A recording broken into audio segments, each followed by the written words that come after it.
There. Hey. I had a one-shoe riding day today. When I say one shoe, that's a good thing, I think. When I have a one-shoe riding day, it means I sat for hours not realizing that I'm only wearing one shoe. Now normally I kick off my shoes, both of them, at the first moment humanly possible. But today it took me 4.5 hours before I looked down and I said, oh, I forgot something.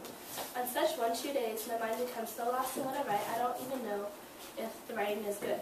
I don't know if what I'm writing has quality or worth, but I'm so absorbed in the things I'm writing, and the words I'm putting together, and the poetry I'm building, and the world I'm creating, and the universe I'm exploding, that I look up and I realize, oh, I'm sitting in a very small room.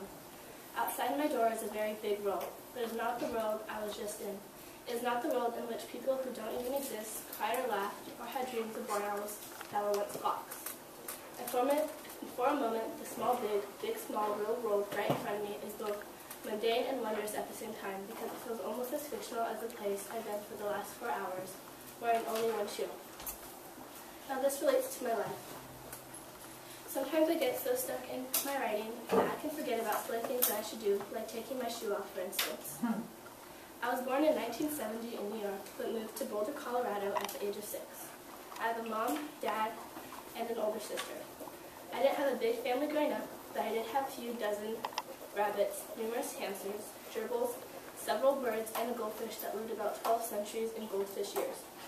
In grade school, I was pretty much a loner. I didn't have many friends. People thought I was weird and had a strange imagination. I always had an imaginary pet cat.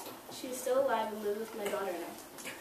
Even though I didn't have a big family, my sister and I were always encouraged to follow our hearts and explore our talents. I was always writing little stories, and I would present them to my parents. My older sister would help me out them out like it was a play. Growing up, I had jobs such as selling shoes, working in the bookstore, helping other people get jobs, and assembling boxes for frozen egg-type burgers. Keep going. That was not that fun, but I still worked hard. In my early college years, I moved out of my house and lived in my own apartment. I remember at times having to eat mustard and ketchup sandwiches because I was living on a tight budget. I grew up and couldn't pay for where I was living anymore. I got kicked out of my apartment and had to travel to many different friends' houses staying the night. Finally, I told my parents how I was living my life.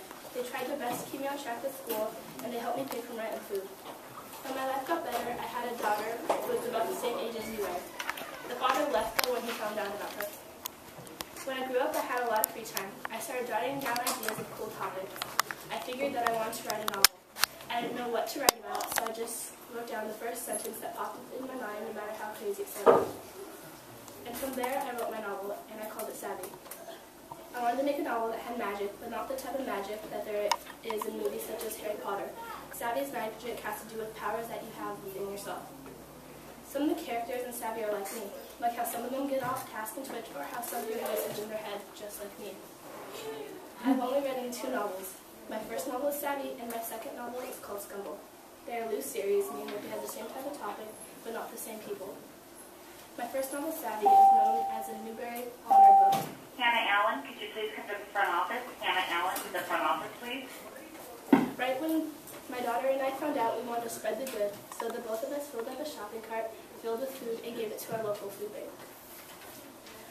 I still have a kid's mind, but with adult knowledge. I think that's why many different ages like my novels. I really enjoy writing novels about silly things that are crazy. I put a lot of effort into what I write. The themes in my novels and what I'm trying to tell people is that if you have a dream or goal, try your best to get that accomplished and don't give up.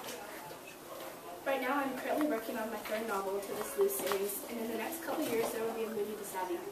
The person that inspired me to write is my daughter, who turned 13 2 days before Savvy was released. She encourages me a lot. One of my favorite quotes is, "Things turn out best for people who make the best of the way things turn out." Look at me, for example. My life has been rocky, but I've always been one to make the best out of my life and not give up or lose hope. I live by this, and I hope you do too. Thanks.